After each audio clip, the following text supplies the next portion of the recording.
आज इस वीडियो में आपको हम जल के संबंध में अति महत्वपूर्ण जानकारियाँ शेयर करने जा रहे हैं।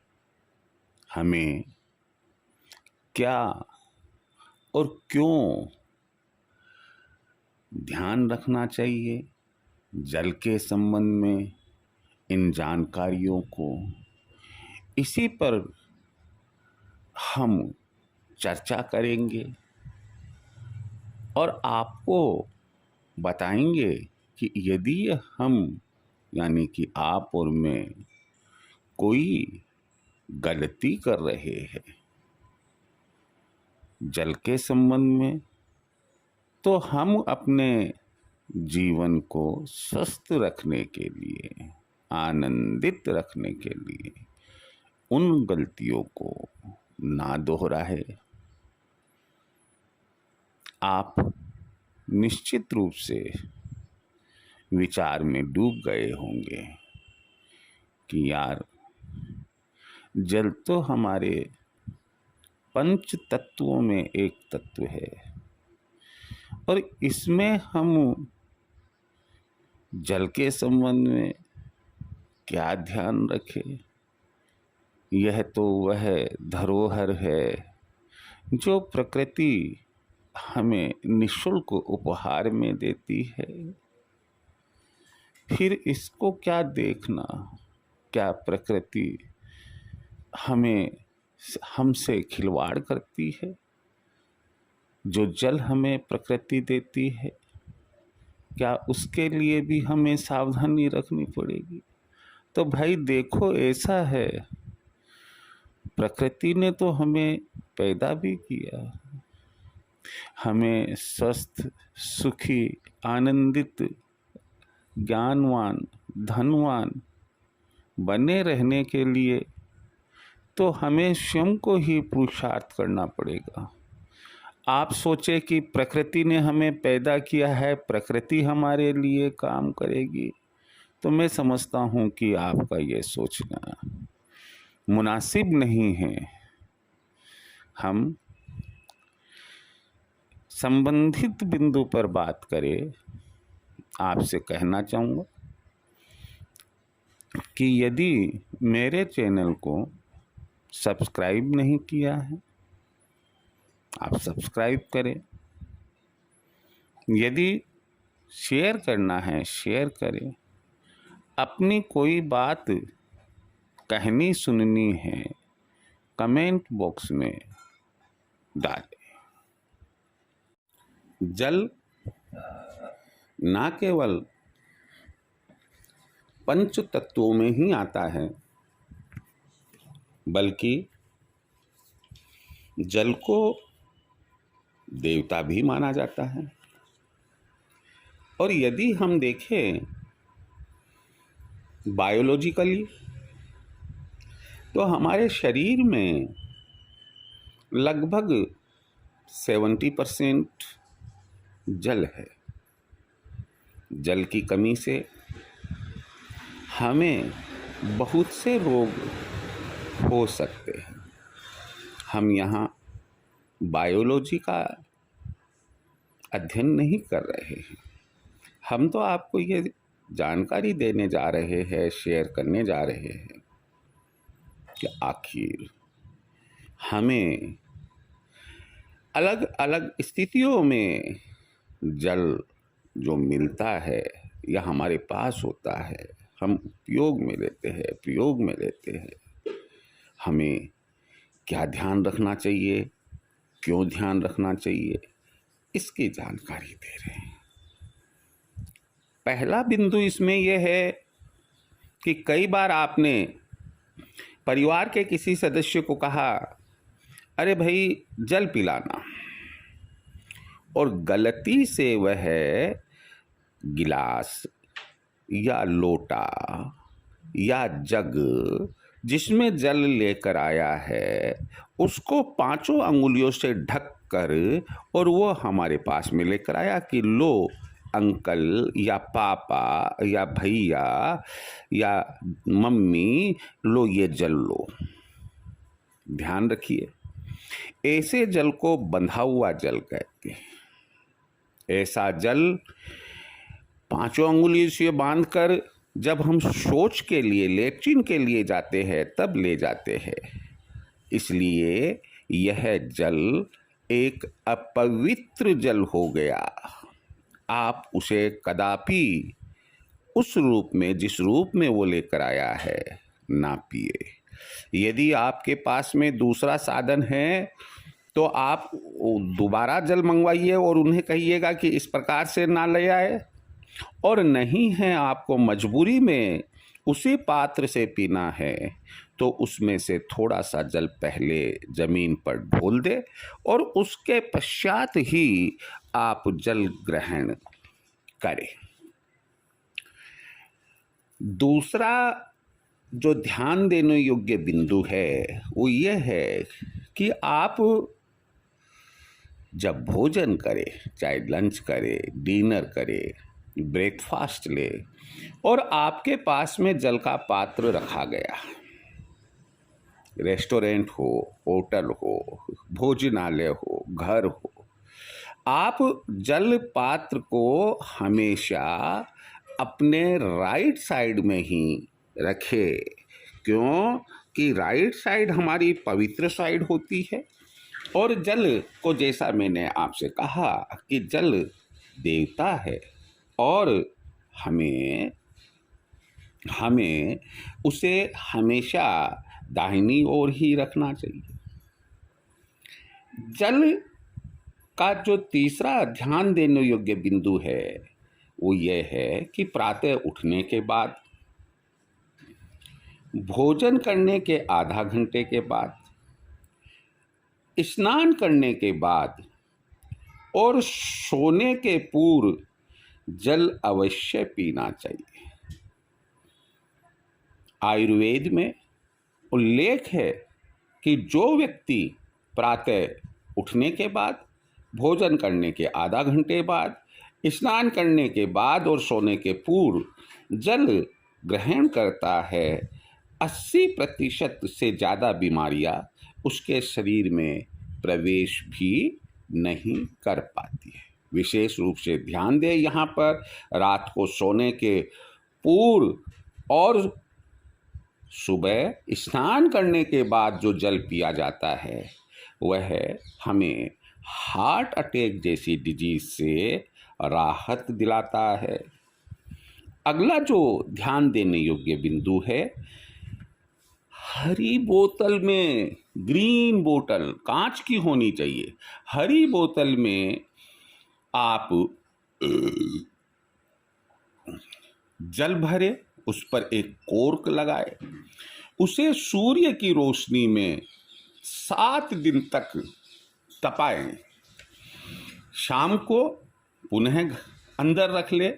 हाँ, यहाँ एक चीज जरूर ध्यान रखें कि सूर्य की किरणों में जब आप उसे तपाने के लिए अपनी छत पर रखते हैं, उसके नीचे लकड़ी का कोई पीस जरूर रखें, जिससे कि अर्थिंग होने की जो संभावना होती है वह मिट जाती है।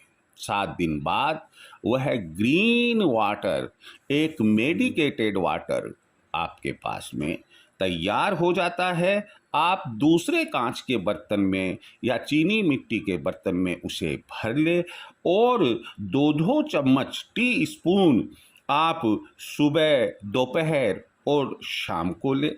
आपकी जो रेसिस्टेंस पावर है, रोगों से लड़ने की क्षमता है, वह बढ़ जाएगी।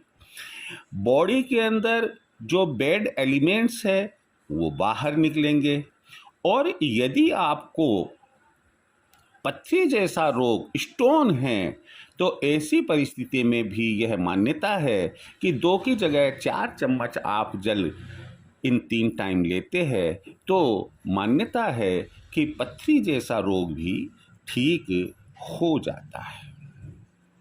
अगला ध्यान देने योग्य कि क्या और क्यों हम जल के संबंध में ध्यान रखें, वो है जल जहाँ तक हो सके गिलास के मुंह लगाकर पिए। ऐसा माना जाता है कि मुंह लगाकर जल पीने से हमारा जो डाइजेस्टिव सिस्टम है और रेस्पिरेटरी सिस्टम है, श्वसन प्रक्रिया है और पाचन प्रक्रिया है, वो दोनों ही ठीक रहती है।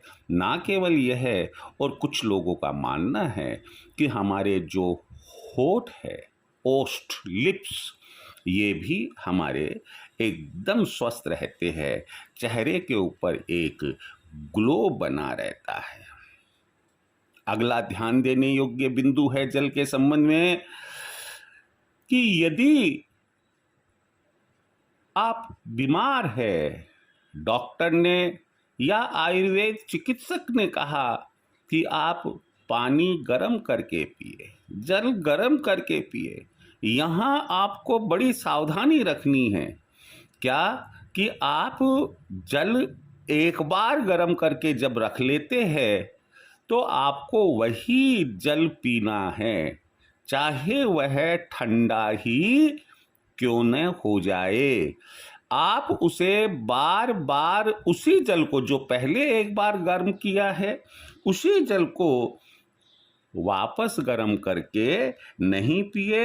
यदि ऐसा करते हैं, दोबारा तिबारा आप उसको गर्म करते हैं, तो जो जल के तत्व है जो हमें लाभ पहुंचाने चाहिए, वो हमें हानि पहुंचाएंगे, नुकसान पहुंचाएंगे। इसलिए बीमार आदमी के लिए जल एक बार ही गर्म करके रखा जाता है। वो बात अलग है कि ज़्यादा समय तक जल गर्म रहे, आप थर्मस को काम में ले सकते हैं, लेकिन वो एक ही बार गर्म किया हुआ जल होना चाहिए। आपने देखा कि कोई व्यक्ति, अगला बिंदु है ये, कि कोई व्यक्ति एक लंबे समय से अस्वस्थ चल रहा है और बीमारी जाने का नाम ही नहीं ले रही है, तो एक छोटा सा टोटका आपको मैं बताने जा रहा हूं, और वो ये है कि एक गिलास या लोटे में जल भरे रात को, उस बीमार व्यक्ति के सोने के पहले उसके पलंग के नीचे, सिराने के नीचे, जहां सिराना होता है, जिस पलंग पर वह सोया हुआ है, उस पलंग के नीचे उस पात्र को खुला रहने दे, ढके नहीं। जल से भरा पात्र, चाहे वह गिलास हो और चाहे वह लोटा हो, आप उसे खुला रहने दे और प्रातः उठने के बाद उसे किसी वनस्पति में डाल दे। ऐसा करने से थोड़े समय में ही उसका स्वास्थ्य तीव्र गति से ठीक होने लग जाएगा। नेक्स्ट है आपका कि यदि आपने देखा कि कोई परिवार का कोई सदस्य असाध्य रोग से पीड़ित है, डॉक्टर्स ने कहा कि इसको तो भाई ये तो बड़ा मुश्किल है ठीक होना, अब वो बीमारी कोई भी हो सकती है, तो ऐसी परिस्थिति में जो असाध्य रोग होते हैं, आपको चाहिए आप शिव मंदिर जाए, शिवलिंग पर जल चढ़ाएं और जो शिवलिंग पर चढ़ाया हुआ जल उनकी जेरेरी से नीचे गिरता है, आप उसे एक कटोरी में, एक कांच के गिलास में या ताम चीनी के बर्तन में भर कर ले आएं और मेडिसिन के रूप में आप दे। आप मान के चलिए महामृत्युंजय उनके उस असाध्य रोग को भी ठीक कर देता है। अगला जो ध्यान देने योग्य बात है वो ये है कि जब बरसात होती है तो आप बरसात के दिनों में एक साफ पात्र, चाहे वो भगोनी हो या बड़ा कोई बर्तन हो, खुला रख दे, बरसात का पानी उसमें आने दे और वो इकट्ठा करके रख ले। सबसे साफ पानी डिस्टिल वाटर के रूप में यह बरसात का पानी होता है, नामालूम कब और किस समय काम में आ जाए। ध्यान देने योग्य अगली बात है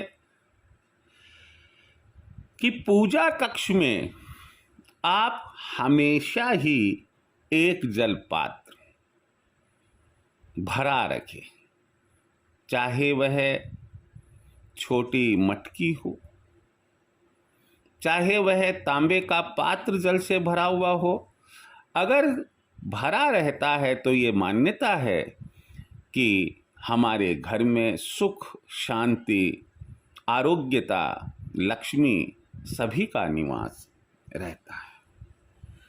अगला बिंदु है हमारा, वो ये है कि अगर हमारी पॉकेट अलाउ करती है, यदि संभव हो तो हमें चांदी के गिलास में जल पीना चाहिए। ये मान्यता है कि चांदी के गिलास में जो जल पिया जाता है वह एक औषधीय जल हो जाता है और हमारे कई प्रकार की बीमारियों से रक्षा करता है। किसी व्यक्ति के ग्रह गोचर खराब चल रहे हैं, मालूम नहीं पड़ रहा है कि ये सब क्या हो रहा है, कभी आर्थिक संकट है, कभी बीमारी है, कभी कोई सामाजिक परेशानी है, तो ऐसे में आप 5 मुखी रुद्राक्ष और एक चांदी का टुकड़ा तांबे के पात्र में जल भरकर उसमें शाम को डाल दे।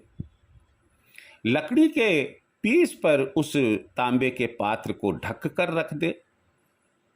अगले दिन सुबह तक, सूर्य उदय तक उसे हिलाए नहीं।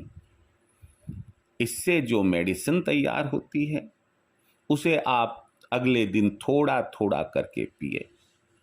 पक्की बात है, बुरे ग्रहों का असर भी इससे कम हो जाता है।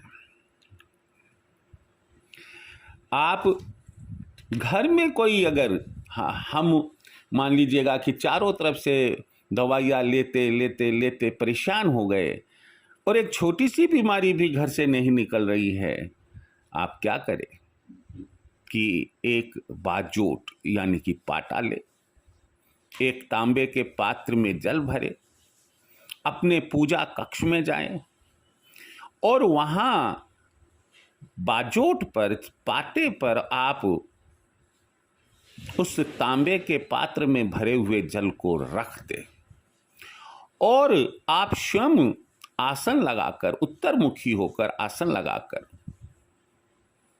ओम ओम ओम ओम का उच्चारण करें और अपनी आंखों से, अपनी दृष्टि से लगातार आप उस जल को देखते रहे। वह जल आपके ऐसा करने से अभिमंत्रित हो जाता है और अब उस अभिमंत्रित जल को, अब सवाल यह है कि कितनी देर तक, कम से कम 108 बार आपको ओम का जप करना है, इससे ज़्यादा भी कर सकते हैं। अभिमंत्रित जल को आप उस अस्वस्थ व्यक्ति को पिलाएं। मुझे पूरी उम्मीद है कि वह शीघ्र स्वस्थ होगा और एक चमत्कारिक प्रभाव आपको देखने को मिलेगा। आज हमने, देखिए, जल के संबंध में कितनी सारी बातें बताई। मैं मानकर चलता हूँ कि बहुत सी बातें आपकी जानकारी में भी होगी। मैं ये नहीं कह रहा कि आप पहली बार इन्हें सुन रहे हैं, लेकिन कभी कभी यह संभव, इट मे बी पॉसिबल, यह संभव हो सकता है कि कोई बात हमारी निगाह से हट गई या हमसे छोटे जो है परिवार के सदस्य, वो उन्हें मानने को तैयार नहीं हैं। आप उन्हें भी मेरा यह जो ऑडियो है, वीडियो है, आप उसे उन्हें सुनाएं ताकि उनको ऐसा विश्वास हो कि नहीं, जल भी एक शक्तिशाली शस्त्र हमारे पास में है, जिससे ना केवल हम स्वस्थ ही रह सकते हैं बल्कि समृद्धशाली भी बन सकते हैं। परमात्मा आपको हमेशा स्वस्थ रखे, धनवान विद्यावान बनाए रखे। इसी कामना के साथ जय श्री कृष्ण।